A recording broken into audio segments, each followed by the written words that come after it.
A veces, nuestra mente está en miles de lugares al mismo tiempo. O al contrario, encerrada en un único pensamiento. Ese del que no puede salir. Cuando esto pasa, es posible que uno llegue a perder el control. El control de sus emociones, el control de sus pensamientos, el control de sí mismo. Empezás a temblar. Temblás como si hiciesen 6 grados bajo cero, cuando en realidad sentís fuego por dentro. De repente tenés una mancuerna de 20 kilos en la garganta que te impide hablar, te impide tragar. Te volvés muy consciente de tu corazón latiendo dentro tuyo y de tus pulmones respirando. Inhalás, exhalás, pero te empieza a faltar el aire. ¿Siempre me costó respirar? ¿Por qué tengo tanta hambre de aire y no lo puedo saciar? El corazón me late a mí. ¿Qué pasa si se detiene? Si muero hoy, si muero ahora. ¿Hice todo lo que quise con mi vida? No me despedí de mis papás ni les agradecí por tanto.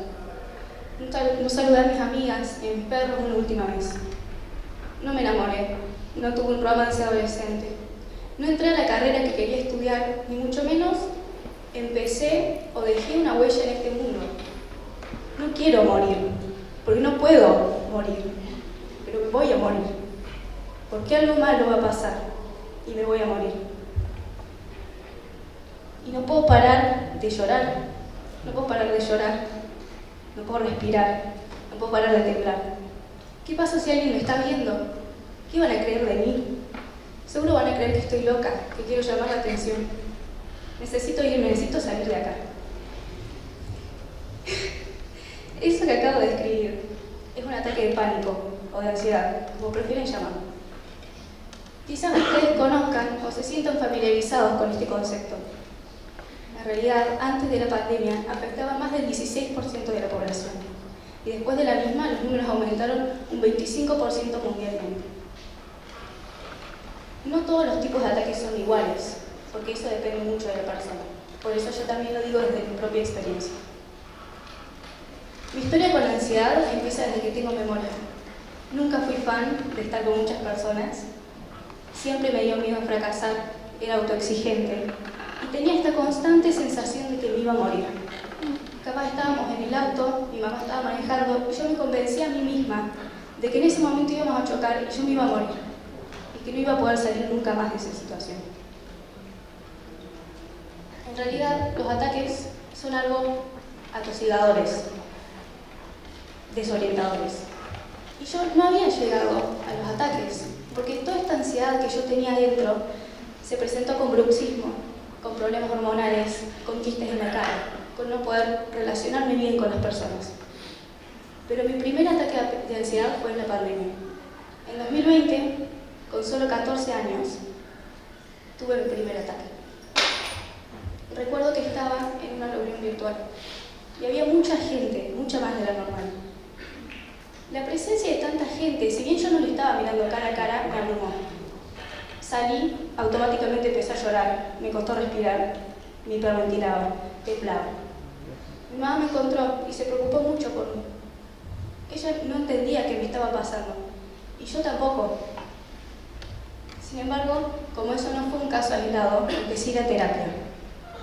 En terapia encontré herramientas y técnicas o síntomas para prevenir un ataque o para poder controlarme a mí misma cuando los tengo.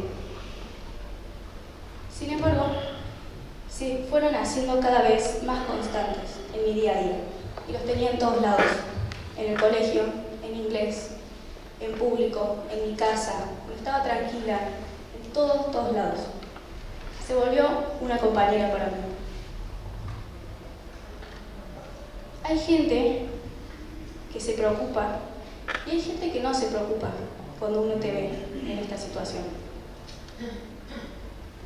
Sin embargo, a mí me pasó de que un día vino mi mamá y me preguntó por qué ella no entendía qué eran los ataques.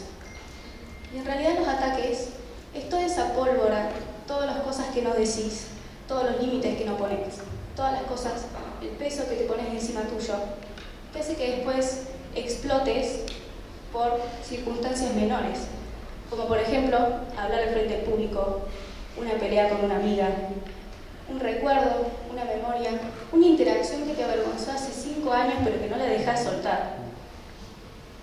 O incluso no poder dormir a la noche porque sentís los latidos de tu corazón y te volvés consciente y crees que te vas a morir y que todos los órganos te van a fallar. Lo que sea que se imaginen. Tuve distintos tipos de ataques de ansiedad. Al inicio yo tenía estos que mencioné al inicio de la charla, con esos yo tenía cancha. Sin embargo, el año pasado empecé a tener otro tipo de ataque. Atacaban directamente al corazón. Yo sentía mucha presión ahí y me convencía de que me iba a agarrar un ataque cardíaco. Me acuerdo que no era capaz de calmarme hasta que no dejara de llorar. Y podían durar a veces 15 minutos, a veces horas. También este año empecé a tener otro tipo de ataques, que empezaban como una vibración o un calambre en alguna parte del cuerpo, generalmente las manos. Y después se manifestaba horas más tarde en todo el cuerpo. Era mucho más sintomático, mucho más físico. Tenía mareos, se me derretían las piernas, pero al mismo tiempo no las sentía. Me quemaba y me ahogaba al mismo tiempo la garganta. De todo. Tenía un nudo tan grande en la garganta que no podía ni siquiera tragar, ni siquiera hablar. Con el tiempo, descubrí métodos que me ayudaban a tranquilizarme, como el arte o la escritura. Pero uno en público no tiene esos métodos. Y también cuando la gente se da cuenta de estas cosas, cuando uno ve a personas pasando por esta situación, se pregunta, ¿qué puedo hacer para ayudar a alguien que está pasando por esto? Les voy a contar el caso de una compañera de inglés, que una vez yo estaba en pleno ataque de ansiedad y ella se me acercó, me preguntó cómo estaba. Me distrajo, me contó de sus experiencias. Me dio un lugar seguro y no me hizo sentir que estaba exagerando o que me estaba victimizando de ninguna forma. Hasta el día de hoy yo me siento agradecida con esa compañera que me ayudó.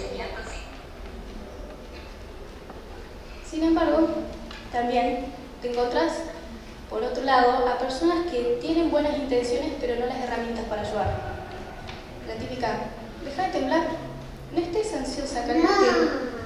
Está bien, estás exagerando, no te tenés que poner así por estas cosas. Si te pones así por esto, ¿cómo te vas a poner por cosas peores en un futuro? De todo. Y esto, por más que puede sonar tonto, es más común de lo normal. ¿Y cómo no lo sería si crecemos en una sociedad en la que nos dicen que demostrar emociones está mal? ¿O acaso cada vez que queremos llorar vamos y nos encerramos al baño para que nadie nos vea? No solo me tocó experimentar los ataques, sino también acompañar a personas que pasaban por esto. En ese momento me cayó la ficha y fue cuando yo me di cuenta qué era lo que sentía el otro cuando yo estaba en esa situación.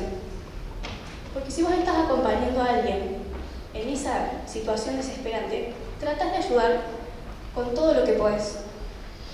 Yo, que tenía conocimientos en el tema porque había ido a la psicóloga, intenté todas las técnicas que me habían dicho, como enumerar los muebles en una habitación, respirar pausadamente, tocar agua muy fría, lo que sea. Pero nada parecía funcionar. Y en ese momento te sentís muy inútil cuando no puedes hacer nada por el otro. Llegué a la conclusión de que la clave para ayudar depende mucho de la persona que los tiene.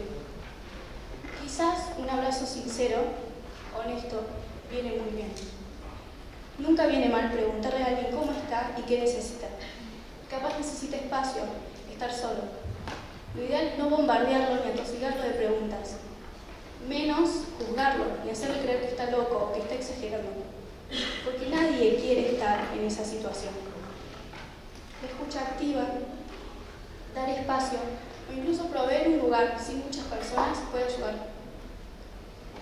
Hay que entender que no siempre nuestra ayuda va a ser bienvenida. Y eso es algo que yo tuve que aprender a las malas.